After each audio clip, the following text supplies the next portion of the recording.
Assalamualaikum Sobat Yufid. Sekarang ribuan video Islam di harddisk ini boleh Anda miliki. Mau? Hubungi kami sekarang ya. Kami tunggu ya. Alhamdulillah wassalatu wassalamu ala rasulillah. Kaum muslimin yang berbahagia, kita akan berbicara tentang apa itu iman. Setelah kita membahas tentang apa itu Islam, selanjutnya kita akan bahas apa itu iman. Iman secara bahasa berasal dari bentuk masdar atau kata kerja yang dibendakan. Kata dasar, amana yu'minu imanan fahuwa mu'minun. Kata ini merupakan turunan dari kata al-amnu yang artinya aman. Karena orang yang beriman itu dia dalam posisi aman. Aman dalam arti apa? Aman dalam arti al-qararu wat tuma'nina. Dia aman dalam arti menetap dan tenang. Karena ketika orang itu punya iman, maka dia tenang, dia yakin bahasanya apa yang dia miliki, apa yang dia yakini adalah sesuatu yang benar. Sehingga dia tidak bimbang, dia tidak bingung. Karena orang ketika tidak punya keyakinan, maka dia akan bingung, dia akan mencari, dia tidak tenang. Dan karena itulah iman disebut sebagai iman. Kemudian iman secara bahasa juga bisa diartikan dengan at-tasdiq, yang artinya membenarkan. Membenarkan dengan disertai melakukan konsekuensinya. Misalnya, saya percaya berita yang kamu sampaikan, tapi saya tidak mau mengakuinya, maka dia belum disebut beriman.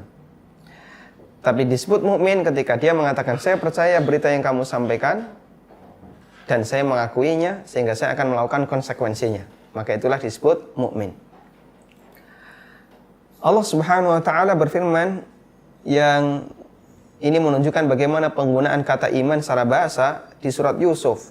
Allah mengatakan, "Wa ma anta bimu'minin lana walau kunna shadiqin." Para saudaranya Yusuf yang mau mengajak Yusuf untuk bermain, sementara ayahnya yaitu Yakub alaihissalatu wassalam, beliau tidak mengizinkan Yusuf untuk diajak karena mengkhawatirkan bisa jadi nanti Yusuf dibunuh. Atau bisa jadi Yusuf nanti ditinggal pergi sehingga dia diterkam oleh serigala. Maka saudaranya ini mengatakan, wa ma anta bimu'minin lana. Kenapa engkau wahai ayahku tidak beriman? Maksudnya adalah tidak membenarkan. Lana, kami, walau kunna shadiqin, padahal kita benar dalam mengucapkan kalimat ini. Dan kata mukmin dalam ayat di atas adalah percaya atau membenarkan. Ini mukmin dari sisi atau iman dari sisi makna bahasa. Kemudian iman secara istilah, para ulama ahlu sunnah, mereka mendefinisikan iman dengan kalimat i'tiqadun bil qalbi. I'tiqadun bil qalbi. Wa qawlun bil lisan. Wa amalun bil jawarih. Yazidu bi ta'atir rahman. Wa yanqusu bi ta'atis syaitan. Iman, kata mereka, adalah keyakinan dalam hati. Wa iqrarun bil lisan atau qaulun bil lisan, ucapan di lisan. Wa amalun bil jawarih, dan perbuatan anggota badan. Yazidu bi ta'atir rahman, bisa bertambah dengan mentaati ar-rahman. Wa yanqusu bi ta'ati syaitan, dan bisa berkurang imannya dengan mentaati syaitan. Baik. Sehingga iman dari definisi yang kita sampaikan menurut Ahlussunnah wal Jamaah ada 4 batasan. Yang pertama, dia keyakinan batin, ucapan lisan, amal perbuatan anggota badan, bisa bertambah dan bisa berkurang. Dan itulah iman menurut keyakinan Ahlussunnah wal Jamaah. Baik, jika ada satu kelompok yang mereka mendefinisikan iman, dan salah satu dari 4 unsur ini ada yang tidak lengkap, maka itu bukan iman berdasarkan pemahaman Ahlussunnah wal Jamaah. Coba kita lihat beberapa penjelasan yang ada dalam Al-Quran maupun hadis untuk menguatkan dan mendukung pernyataan ulama Ahlussunnah bahwasanya iman harus memenuhi 4 unsur tadi. Keyakinan hati, ucapan lisan, amalan anggota badan, dan bisa bertambah, bisa berkurang. Yang pertama, kita perlu memahami bahwasanya iman tidak hanya sebatas keyakinan. Jika ada orang yang mendefinisikan iman itu yang penting yakin, yang penting kamu yakin, ini keliru. Karena kalau sebatas yakin, belum bisa disebut iman. Iman itu yakin plus. yaitu yakin yang disertai dengan pengakuan secara lisan dan ketundukan dalam anggota badan. Allah Subhanahu wa taala bercerita tentang kondisi batin yang dimiliki oleh Fir'aun dan bala tentaranya ketika Musa berdakwah kepada Fir'aun. Allah mengatakan di surat An-Naml ayat 14. Anda yang memiliki mushaf bisa dibuka surat An-Naml ayat 14.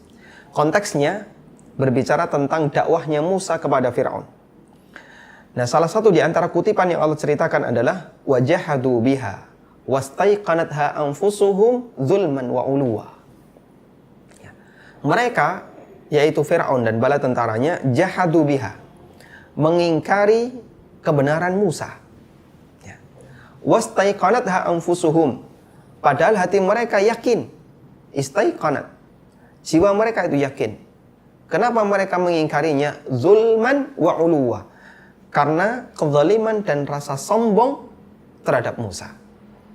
Sehingga mereka tahu dakwahnya Musa ini benar, apa yang disampaikan oleh Musa ini benar. Musa bukan seorang penyihir, yang dilakukan oleh Musa adalah mukjizat, manusia tidak mampu untuk melakukannya, sehingga dia betul-betul utusan Tuhan, utusan Allah, bukan sebatas manusia biasa. Mereka yakin itu, namun mereka tidak mau mengimaninya, tidak mau mengikutinya, meskipun hatinya yakin. Makanya iman tidak sebatas yakin. Karena jika kita terjemahkan iman yang penting adalah yakin, maka Fir'aun mukmin. Padahal jelas Fir'aun bukan seorang mukmin, bahkan dia afsaqun nas fil alam, manusia yang paling bejat di dunia ini. Kemudian dalil yang lain yang menunjukkan bahwasanya iman bukan sebatas keyakinan, kita bisa lihat seperti cerita Allah ketika Allah menunjukkan kondisi batin orang-orang musyrikin yang memusuhi Nabi Muhammad SAW. Allah mengatakan, fa innahum la yukadzibunaka walakinnadh dhalimina biayatina yajhadun. Sesungguhnya mereka, wahai Muhammad, la yukadzibuna, tidak mendustakanmu. Artinya mereka itu bukan orang yang menganggapmu berdusta, mereka yakin kalau kamu itu benar. Walakinnadh dhalimina biayatina yajhadun, namun orang-orang zalim mereka yajhadun, mereka mengingkari ayat-ayat kami, tidak mau mengakuinya. Sehingga batinnya yakin, namun lisannya mengingkari, amal perbuatannya menentang. Terjadilah pertentangan antara keyakinan batin dengan amal perbuatannya. Kok bisa, Pak? Dia yakin batinnya tapi lisannya tidak mau mengakuinya. Banyak. Ada orang yang sebenarnya dia tahu ini benar, tapi dia tidak mau melakukannya. Ya. Termasuk dalam masalah akidah. Dia ngerti akidah ini benar, sesuai dengan fitrahnya, namun dia tidak mau melakukan konsekuensinya. Baik. Makanya kalau kita terjemahkan iman hanya sebatas yang penting yakin, ya. Yang penting saya percaya kepada Allah, selesai, keliru. Karena kalau seperti ini berarti orang musyrikin juga mukmin. Karena itu kalau ada orang yang mengatakan orang Nasrani itu beriman, karena mereka beriman kepada Tuhan, mereka beriman Allah itu ada, berarti mereka juga beriman. Meskipun tata cara kita dengan mereka berbeda dalam mengagungkan Tuhan. Kita mengagungkan Tuhan sesuai dengan ajarannya Muhammad SAW, sedangkan mereka mengklaim mengagungkan Tuhan sesuai dengan ajarannya Yesus. Ya, maka mereka juga beriman. Ini kesalahan. Karena sebatas yakin belum cukup. Yakin yang disertai dengan amalan anggota badan sebagai bentuk ketundukan dan ucapan di lisan. Kalau Nasrani mukmin, ucapkan la ilaha illallah Muhammadur Rasulullah, dan mereka tidak akan mau mengucapkannya. Karena mereka tahu ini bertentangan dengan apa yang mereka miliki. Kemudian iman juga tidak sebatas pengakuan di lisan. Sehingga orang belum bisa disebut mukmin jika dia hanya sebatas mengucapkan syahadat la ilaha illallah, namun ternyata batinnya tidak mau mengakui. Amal perbuatannya tidak menunjukkan kalau dia menyatakan diri atau mengakui kebenaran Islam. Sebagai contoh, ada orang yang dia mau menikah, tapi dia Nasrani, atau dia Yahudi, atau dia orang kafir. Kemudian dia masuk Islam untuk bisa mendapatkan persyaratan legal nikah secara agama di negara kita. Akhirnya dia mengucapkan 2 kalimat syahadat. Namun setelah itu terjadilah apa yang dia inginkan, ya. Dia bisa berhasil menikahi wanita yang dia cintai, dan setelah itu dia tidak mau mengakui kebenaran Al-Quran, dia tidak mau mempelajari Al-Quran, tidak mau beribadah, tidak mau sholat, tidak mau puasa, dan seterusnya. Ya. Bisa jadi dia hanya menyatakan di lisan, saya mukmin, tapi ternyata hatinya mengingkarinya.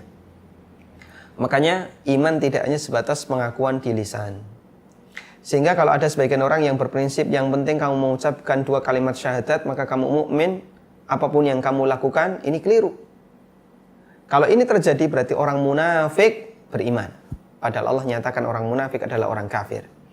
Allah bercerita di surat Al-Baqarah, "Wa minan nasi may yaqulu amanna billahi wa bil yaumil akhir wa ma hum bimumin." Ada di antara manusia yang mereka menyatakan kami beriman kepada Allah dan hari akhir, padahal mereka bukan orang yang beriman. Siapa mereka? Orang munafik.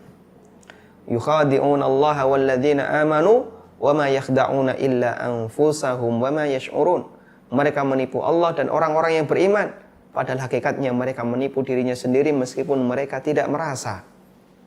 Ya. Makanya kalau iman hanya sebatas pengakuan lisan, munafik mukmin. Padahal munafik fit darkil asfali minan nar, orang yang berada di keraknya neraka.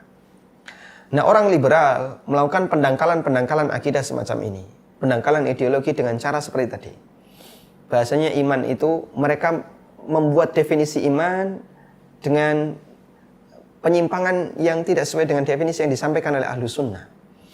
Sehingga mereka mengartikan iman itu hanya sebatas keyakinan, atau mereka mengartikan iman yang penting ucapan di lisan. Padahal tidak demikian. Dan Al-Quran telah menyebutkan hal itu sebatas keyakinan di lisan, atau sebatas keyakinan di hati, atau sebatas ucapan di lisan, belum mewakili sebagai mukmin.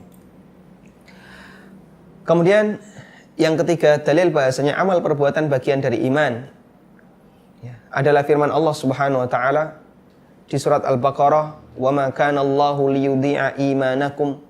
Allah Subhanahu wa taala tidak menyia-nyiakan iman kalian. Dan ini dijelaskan oleh At-Tabari, makna iman, qila ana bil imani fi hadzal mawdi' as-salah. Yang dimaksud iman dalam ayat ini adalah salat. Jadi sababun nuzul ayat ini, ketika Nabi SAW diperintahkan oleh Allah untuk mengalihkan arah kiblat dari Baitul Maqdis di utara Madinah ke arah Ka'bah di utara selatan Madinah, maka ada sebagian sahabat yang bertanya-tanya, terus bagaimana dengan keluarga kami yang sudah meninggal dunia sebelum pengalihan kiblat? Berarti mereka sholat ke arah kiblat yang salah. Nah, terus gimana? Apakah sholat mereka bisa diterima? Lalu Allah turunkan ayat ini, "Wa ma kana Allahu liyudhi'a imanakum." Allah tidak menyia-nyiakan salat kalian, dan Allah nyatakan salat itu dengan nama iman. Berarti amal ibadah, perbuatan manusia bagian dari iman. Karena itulah jika ada orang yang memahami bahasanya ketaatan kita, amalan kita sama sekali tidak mempengaruhi keyakinan kita, sehingga orang ketika dia sudah menyatakan syahadat la ilaha illallah Muhammadur Rasulullah, hatinya yakin Allah itu ada, maka cukup dia sebagai mukmin, baik dia beramal maupun tidak beramal, imannya tidak akan mengalami perubahan. Ini keyakinan yang menyimpang, dan itu adalah akidahnya Murji'ah. Dan yang benar, amal perbuatan bagian dari iman. Wallahu ta'ala alam. Semoga yang kita sampaikan bermanfaat. Wassallallahu ala nabiyyina Muhammadin wa ala alihi wa sahbihi wasallam.